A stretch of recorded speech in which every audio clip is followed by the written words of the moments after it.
అధికారం కోసం అడ్డదారులు తొక్కే నేతల్ని చూశాం.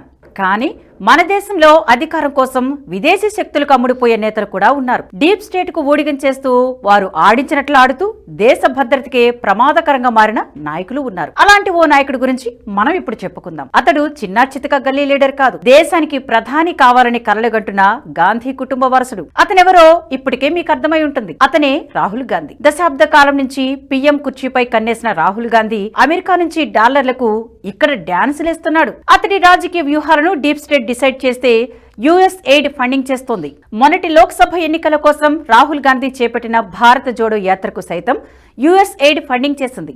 దీనిని బట్టి డీప్ స్టేట్ తో రాహుల్ సంబంధాలు ఎంత డీప్ గా ఉన్నాయో అర్థం చేసుకోవచ్చు. ట్రంప్ రెండోసారి అమెరికా అధ్యక్షుడైన తర్వాత డీప్ స్టేట్ యుఎస్ ఎయిడ్ అంతు చూస్తున్నాడు. Department of government efficiency DOGE బాధ్యతలు స్వీకరించిన ఎలన్ మస్క్ రంగంలోకి దిగిన తర్వాత పరిణామాలు శరవేగంగా మారుతున్నాయి. USAID is a criminal organisation, time for it to die అంటూ ఎక్స్ లో శపథం చేసిన ఎలన్ మస్క్ ఆట మొదలు పెట్టాడు. ఇన్నాళ్లు వైట్ హౌస్ ఆదేశాలతో అభివృద్ధి చెందుతున్న దేశాల్లో అరాచకాలు సాగించిన యుఎస్ ఎయిడ్ భరతం పడుతున్నాడు. దీంతో ఆ సంస్థ లీలలు ఒక్కొక్కటిగా వెలుగు చూస్తున్నాయి. ఇందులో భాగంగా మన రాహుల్ గాంధీ హస్తవాసి కూడా బయటపడింది. మోదీని గద్దె దింపే కుట్రలో భాగంగా కాంగ్రెస్ పార్టీకి యుఎస్ ఎయిడ్ ఎలా సహకరించింది? ఏ మార్గంలో విదేశీ నిధులు భారత్ కు చేరాయి? భారత్ జోడో యాత్రను ఎలా నడిపించింది వంటి షాకింగ్ విషయాలను ఇప్పుడు తెలుసుకునే ప్రయత్నం చేద్దాం. యుఎస్ ఎయిడ్ అమెరికా ప్రభుత్వ ఏజెన్సీ. ఈ ఏజెన్సీ వార్షిక బడ్జెట్ $50 బిలియన్ పైమాటే. అంటే మన కరెన్సీలో సుమారు 5 లక్షల కోట్లు. ఈ డబ్బును డీప్ స్టేట్ లక్ష్యాల కోసమే వినియోగిస్తూ ఉంటుంది. మానవతా సాయం ముసుగులో వివిధ దేశాల్లో రాజకీయ అస్థిరతకు ఆజ్యం పోస్తూ ఉంటుంది. విద్య, వైద్యం, అభివృద్ధి పేరిట ఎన్జీఓలకు నిధులు సమకూరుస్తూ అక్కడి అధికార పీఠాలను కూల్చేందుకు ప్రయత్నిస్తుంది.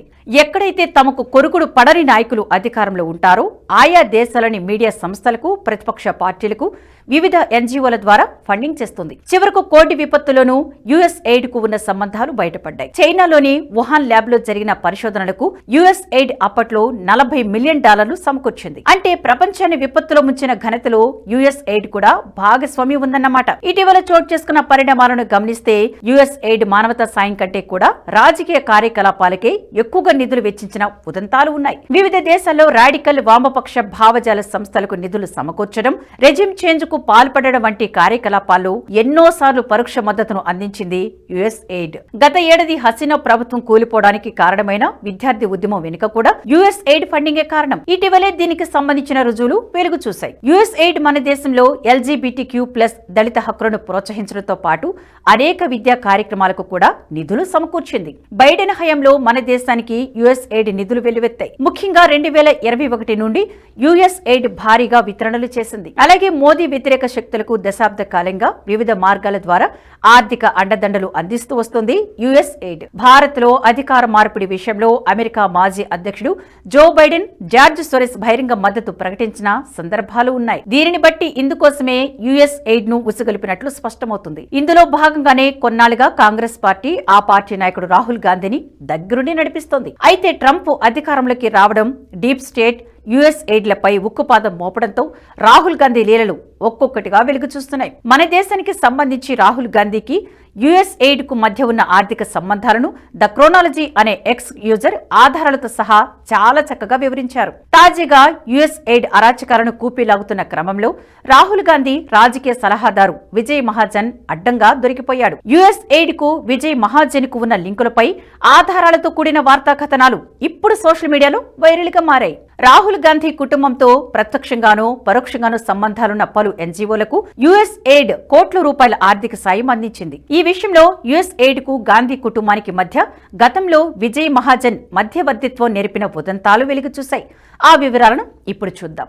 యుఎస్ ఎయిడ్ భారతీయ ఎన్జీఓలు, విద్యా సంస్థలకు పెద్ద ఎత్తున నిధులు సమకూరుస్తూ ఉంటుందని చెప్పుకున్నాం కదా. అలాంటి ఒక ఎన్జీఓ ప్రధాన్. ఈ ఎన్జీఓకు యుఎస్ ఎయిడ్ ఇప్పటి వరకు కొన్ని వందల కోట్లు సమర్పించుకుంది. ఈ సంస్థను 1982లో విజయ్ మహాజన్ స్థాపించాడు. Women's empowerment in agriculture index వంటి ప్రాజెక్టులపై పనిచేస్తున్న ఈ సంస్థకు యుఎస్ ఎయిడ్, ఆక్స్ఫర్డ్, IFPRY వంటి సంస్థల నుంచి ఏటా కొన్ని కోట్ల రూపాయల నిధులు సమకూరుతున్నాయి. పశ్చిమ బెంగాల్లో చేపట్టిన US aid PepsiCo women's empowerment ప్రాజెక్టులోనూ ప్రధాన భాగస్వామి. విజయ్ మహాజన్ కు చెందిన ఈ ప్రధాన సంస్థ నుంచి భారత్ జోడో యాత్రకు భారీగా నిధులు సమకూరినట్లు తెలుస్తోంది. అసలు భారత్ జోడో యాత్ర రూపకర్తలో విజయ్ మహాజన్ కూడా ఒకరు కావడం యుఎస్ ఎయిడ్ రాహుల్ గాంధీ సంబంధాన్ని బలపరుస్తోంది. యుఎస్ ఎయిడ్ నుంచి ప్రధాని నుంచి భారత్ జోడో యాత్రకు పరోక్ష పద్ధతిలో నిధుల బదిలీ జరిగిందన్నమాట. యుఎస్ ఎయిడ్ తో సంబంధాలున్నట్లు 2017-18 వార్షిక నివేదికలో ప్రధాన సంస్థ స్వయంగా వెల్లడించింది. యుఎస్ ఎయిడ్ కు చెందిన మిలీనియం ఇన్నోవేషన్ ఫండ్ నుంచి విజయ్ మహాజన్ వ్యక్తిగతంగా 78 కోట్ల రూపాయలు అందుకున్నారు. దీని ద్వారా విజయ్ మహాజన్ కు యుఎస్ ఎయిడ్ కు ఉన్న ఆర్థిక సంబంధాలు బయటపడ్డాయి. అయితే అసలు ట్విస్ట్ ఏంటంటే ఇదే విజయ్ మహాజన్ రాహుల్ గాంధీకి రాజకీయ సలహాదారే కాదు, రాజీవ్ గాంధీ ఫౌండేషన్ సీఈఓ కూడా. భారత్ జోడో యాత్రలో విజయ్ మహాజన్ కీలకంగా వ్యవహరించారు. దేశంలో రాజకీయ కార్యకలాపాలకు విదేశీ నిధులు ఎలా సమకూరుతున్నాయో చెప్పడానికి ఇదే ప్రత్యక్ష ఉదాహరణ. అంతేకాదు యుఎస్ ఎయిడ్ నుంచి నిధులు పొందిన ప్రథమ్ ఎడ్యుకేషన్ సంస్థ సీఈఓ మాధవ్ చవాన్ కు కూడా కాంగ్రెస్ పార్టీతో సంబంధాలున్నాయి. 2004 నుంచి 2008 వరకు నేషనల్ అడ్వైజరీ కౌన్సిల్లో సభ్యుడిగా పనిచేశారు. అంతేకాదు సర్వశిక్ష అభియాన్ గవర్నింగ్ కౌన్సిల్ లోనూ మెంబర్ గా వ్యవహరించారు. అంతకుముందు కూడా కాంగ్రెస్ పార్టీ మీడియాలో ఇతనికి పెద్దపీట వేసింది. గతంలో దూరదర్శన్ లో లిటరసీ ప్రోగ్రామ్స్ కూడా నిర్వహించేవారు. అలా దశాబ్దాలుగా కాంగ్రెస్ పార్టీతో బలమైన సంబంధాలు కలిగి ఉన్నారు మాధవ్ చవాన్. జార్జ్ సొరెస్ వంటి వ్యక్తుల చేతిలో కీలుబొమ్మగా వ్యవహరించిన మాజీ అధ్యక్షుడు జో బైడెన్ మోదీ ప్రభుత్వాన్ని అస్థిరపరిచే కుట్రలో భాగంగానే ఇలాంటి వితరణలను ప్రోత్సహించారు. అంతేకాదు వామపక్ష ఎన్జీఓలు రాహుల్ గాంధీకి మద్దతుగా నిలిచే డిజిటల్ మీడియా వేదికలకు కూడా యుఎస్ ఎయిడ్ ఉదారంగా నిధులు సమకూర్చింది. మోదీ ప్రభుత్వ పతనమే లక్ష్యంగా పనిచేస్తున్న ఓసీసీఆర్పీ వంటి సంస్థలకు కూడా యుఎస్ ఎయిడ్ నుంచే పెద్ద ఎత్తున నిధులు వెల్లువెత్తాయి. భారత్లోని ఎన్జీఓలకు, విద్యా సంస్థలకు యుఎస్ ఎయిడ్ ఏ సంవత్సరం ఎంతెంత ఫండింగ్ చేసిందో చెప్పే గ్రాఫ్ ఇది. 2001 నుంచి 2024 వరకు వివిధ మార్గాల ద్వారా నిధులు అందిస్తూనే ఉంది. ముఖ్యంగా 2022లో దాదాపు $230 మిలియన్ మన దేశంపైనే వెచ్చించింది యుఎస్ ఎయిడ్. దీంతో యుఎస్ ఎయిడ్ నిధుల నిగ్గు తేల్చేందుకు త్వరలోనే భారత హోం మంత్రిత్వ శాఖ రంగంలోకి దిగుతున్నట్లు కూడా వార్తలు వెలువడుతున్నాయి. ఇప్పటికే ట్రంప్ యుఎస్ ఎయిడ్ పై ఉక్కుపాదం మోపడంతో భారత్ పైన ఒత్తిడి పెరుగుతుంది. దీంతో భారత్ లో యుఎస్ ఎయిడ్ అంతు చూసేందుకు అమిత్ షా రంగంలోకి దిగే సూచనలు కనబడుతున్నాయి.